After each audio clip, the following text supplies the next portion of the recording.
scandal over America's domestic surveillance activities now has a human face. Edward Snowden, it turns out, was responsible first for the leaks that came last Wednesday that a U.S. secret court had ordered phone company Verizon to hand over to the NSA millions of records on telephone calls, so-called metadata. Next came the news that the NSA had tapped directly into the servers of 9 internet firms, including Facebook, Google, Microsoft and Yahoo, to track online communications in a program known as PRISM. Well, the series of disclosures shows how 12 years after 9/11, efforts to fight terrorism continue to raise questions about morality, legality and indeed effectiveness. Today we ask whether government surveillance is a threat to our democracy or indeed necessary to its defence. And I'm joined here on the France 24 debate by Gérald Olivier, who's a journalist and editor at Atlantico, also the author of a book on Mitt Romney and one soon to come on Kennedy. I'm joined also here in the newsroom by Curtis Young, who is a professor of international relations at the American Business School. Thank you very much indeed for joining us.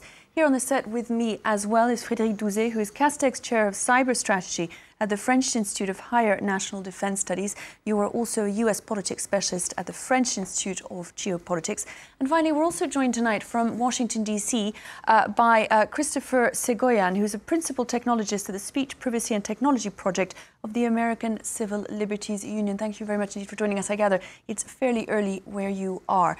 I wanted to ask all of you first in turn where you stand on this. The revelations have been huge. They've attracted a great deal of attention in the press on both sides of the Atlantic. Beginning with you, Gérald Olivier, are these revelations something that the ordinary citizen needs to be worried about? Well, my answer would be unfortunately not.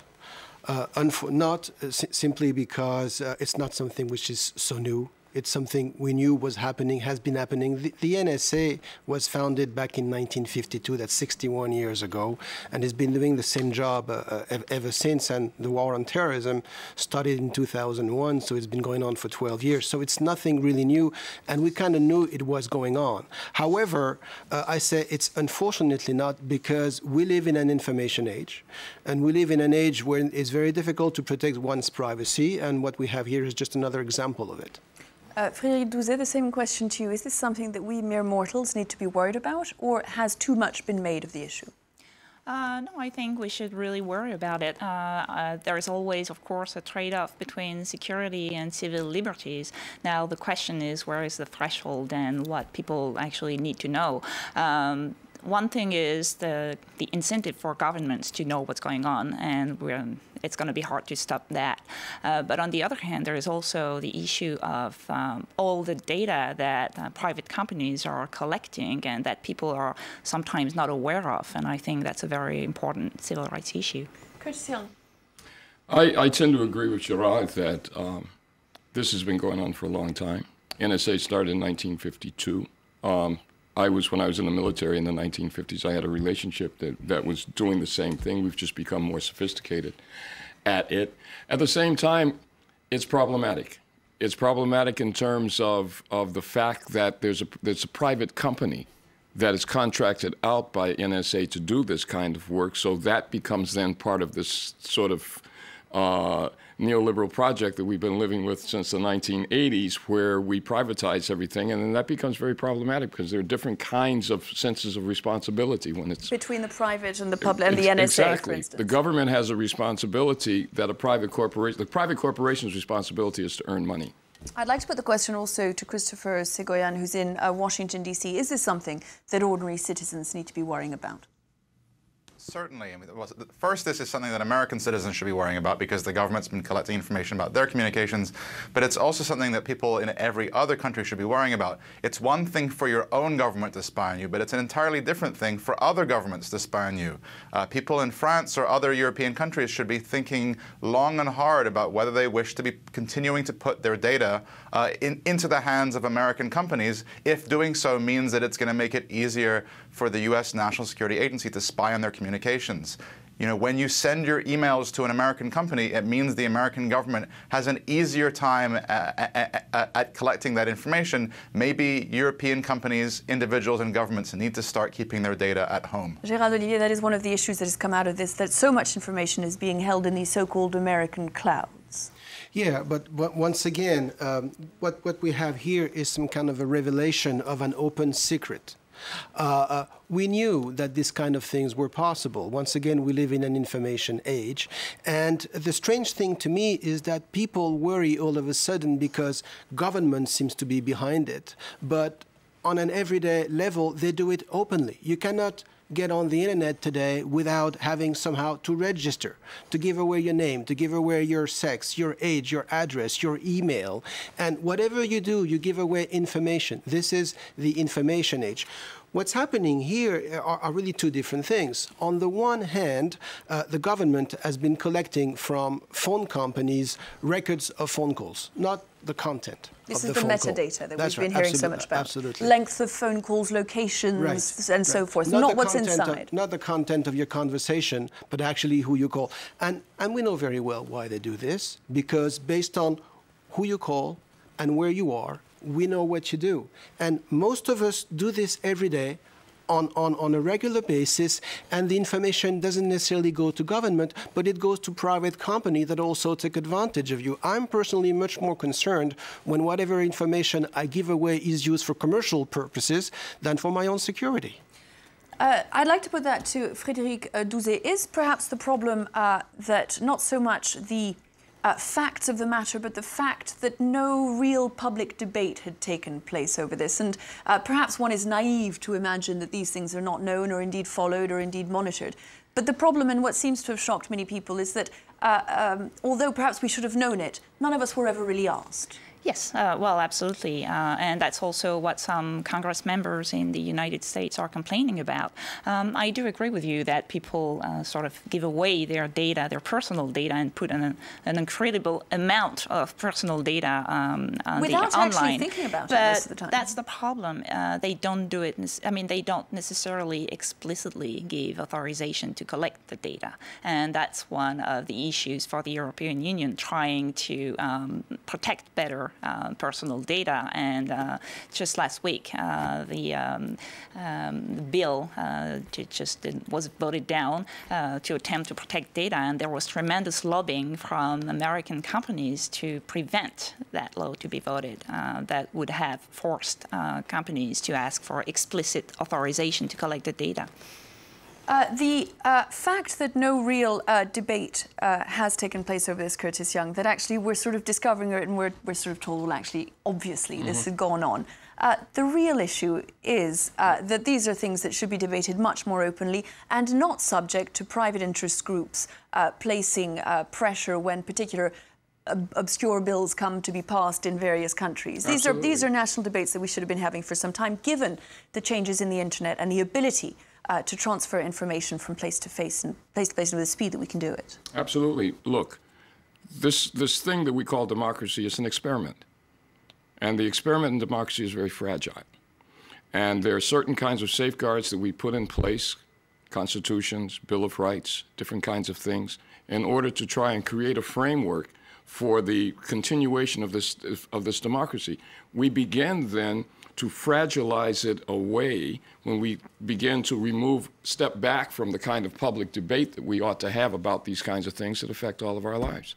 The trouble is, of course, I'll turn to you, Christopher, in Washington, that the government, the US, other governments as well, say that, of course, there has to be a balance struck because they are obliged to keep certain things from us in order to guarantee our security. Is that not where it becomes tricky? I mean, so that's a debate to have about the spying that a government does of its own people. But of course, the government is never going to tell foreigners about how it spies on them. You know, the US government has no obligation, no affirmative obligation to tell the people in Europe or in Asia how it is spying on them and how it is taking advantage of the American natural advantage because of all the cloud computing companies here to intercept their communications. Really, the conversation that needs to be taking place right now is whether politicians and business leaders in countries want to keep using US cloud computing services for their private business communications and their private personal communications. The US government has no affirmative obligation to protect the privacy of foreigners. If foreigners wish to have their privacy protected, they need to take matters into their own hands. What about the idea that, Frédéric Douzet, that we assume that the governments, whether they are the American governments, the British governments, the French governments, are acting within, you mentioned, Curtis, the Constitution, they will be acting within the context of the law. Is that not, in a sense, the assumption that we all make when we look at these issues? Well, that's the assumption of democracy. I mean, that's a contract between the people and the government. And is there any sense that it's been breached here? Well, if the U.S. government has been spying on massively U.S. citizens, yes, absolutely, it's been breached. Now, that's not what they're acknowledging. What they've said is that they've been observing metadata and that it's mostly foreign citizens anyways, so they're not acknowledging spying on U.S. citizens. And of course, spying, I suppose, on others is okay. Yes, you wanted to say something, Christopher. Yeah, so there's two programs here. The first part is that the government has been collecting the metadata, the WHO has been calling, of every American. And then in addition to that, they've been collecting the contents of communications of communications that are occurring outside the United States. So there is no disagreement right now about the fact that the National Security Agency has been collecting metadata about Americans, innocent Americans who've committed no crimes. They've also been collecting the contents of communications, what you've been saying about communications going inside and out of the United States. And is that the more delicate issue, the issue to do with the content of information going in, the PRISM part of the allegations? It definitely would be. However, I understand Chris is quite generous, but the Constitution only protects American citizens.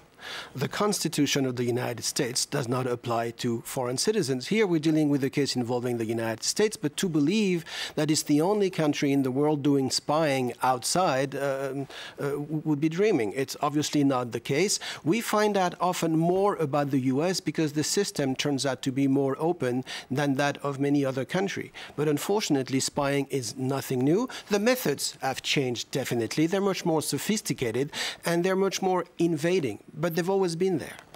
They've always been there, Curtis, but they are more invasive because technology moves on, and this is something we need to be watching even more closely, perhaps, than we did before. Absolutely, and to that point, I mean, Booz Allen Hamilton is making a fortune. This is the company that the whistleblower worked for. The National Security Agency has contracted this work out to. They've made $1.3 billion, I found a number, a quarter of their total revenue servicing NSA. So it's to their advantage. The more that they can deploy these kinds of programs, the more invasive, or in fact, they don't have that sense of responsibility, you see. It's just a matter of how far can they go because it's all revenue, it's all found revenue for them. That's problematic. That is, it is in the interest then, it is in their interest to go further and further. Absolutely. But Christopher Segoyan, in Washington, it is the government's, the U.S. government's responsibility to stay within the limits of the law. This has caused a huge row stateside. Clearly, it is in President Obama's advantage, in his interest, to make sure that he stays on the right side of the U.S. Constitution. It is, the president has made an oath to uphold the Constitution, but several times when legal challenges have been brought to surveillance actions, unfortunately those cases have been thrown out of court, not because they were found to be lacking, but because the executive branch, the Department of Justice, alleged that mere discussion of those issues in open court would threaten national security, and so they've been able to throw these cases out. I also want to push back on a statement that someone else made just a few moments ago. Yes, all governments spy on each other. But the United States has a unique advantage because everyone in the world uses communication services made by American companies. American consumers in large numbers are not using services made by French companies or Chinese companies or Spanish companies. Everyone in the world is using Google and Facebook and Hotmail, and this gives the Americans a unique advantage. In fact, if Americans were using Chinese services, then perhaps the Chinese wouldn't need to hack into as many computers as they are right now. The Americans have a lesser need to hack because they can simply call up the internet and phone companies and ask them to hand the data over for them. But as long, presumably, Frédéric Douzet, the Americans are doing that to ensure that their own security is respected and to look for any potential threats to their security, that really shouldn't bother anyone, should it? Well, again, it's a trade-off, and it depends on how much Americans are ready to give up about their civil liberties in order to get protection and to get security. But I just wanted to reflect on what I guess in Washington was saying about the Chinese, because there's just been a summit where the U.S. has been accusing China of spying on Americans and spying on companies. And it's interesting that this story is leaked and just comes up in the middle of this discussion. Gerald? Yeah, it's actually a very, very interesting point. A few years ago, if we were in the Cold War days, we would have seen the eye and hand of Moscow behind this story, because there's kind of some troubling element regarding the nature and the timing of such a disclosure. It is true that this weekend, President Obama met with President Xi Jinping, and they discussed cyber spying. And right at this moment, there is a major case involving the American government with spying on its own people. And you wonder about this type of coincidence, if they're really just a coincidence or if somehow there's something else behind it. Then it turns out that the person, the whistleblower, went to Hong Kong, which is Chinese territory. It's a Chinese administrative region, and you wonder why he picked Hong Kong, since he seems to be worried about his own safety, and there is an extradition treaty between Hong Kong and the U.S. Therefore, he can be caught there unless he asks for some protection, maybe of the Chinese government. So I'm just playing with things here, but somehow you cannot help but be a little surprised at this type of coincidence. Once again, in the real world, there's no coincidence. If I may, one of the things that we should not lose sight of the fact of is that we, the American people, asked that this be done. We said to George Bush after 9/11, please do whatever you want, whatever you can, whatever you want to do to protect our safety. So therefore, we not only authorized the Patriot Act, but when we didn't need it any longer, we reauthorized the Patriot Act. Not only did we do that in terms of a period of austerity, that we created the largest bureaucracy in American history, the Office of Homeland Security, and it continues to develop. So we've asked the government to do this, and now it's sort of I'm shocked that there's gambling going on here. There was a poll right after the Boston attack saying that a large majority of the Americans believed that that kind of surveillance was legitimate. I'd like to put that to Christopher in Washington. This is something actually that Americans want, that they have voted for, and that three branches of the American government have seen fit to allow. I mean, Americans haven't voted for the Patriot Act. We don't vote for individual laws here. And most of the members of Congress who have voted for the Patriot Act and its reauthorization, in fact, don't know how it's being used. Over the last 4 years, several members of Congress and senators have warned the public and their colleagues to say that Section 215 of the Patriot Act has been abused in horrendous ways, and that the public would be shocked if they found out how it was being abused. Yes, these orders have been granted by the Foreign Intelligence Surveillance Court, but this is not a court like any other. It does not meet in open. Very few of its opinions are published, and there is only one party that appears before the court, the government. There is only one podium. There is no defense counsel. There's no public representation before the court. It is not really a court that, like the rest of the ones in this country. And so I think it's unfair to say that this truly has been blessed by all three branches. Many members of Congress are in the dark, and the court operates in the dark. Okay, well, we're going to come back to that in just a moment. We're going to take a quick break, and we'll be back in a second for the second part of our debate. Do stay with us.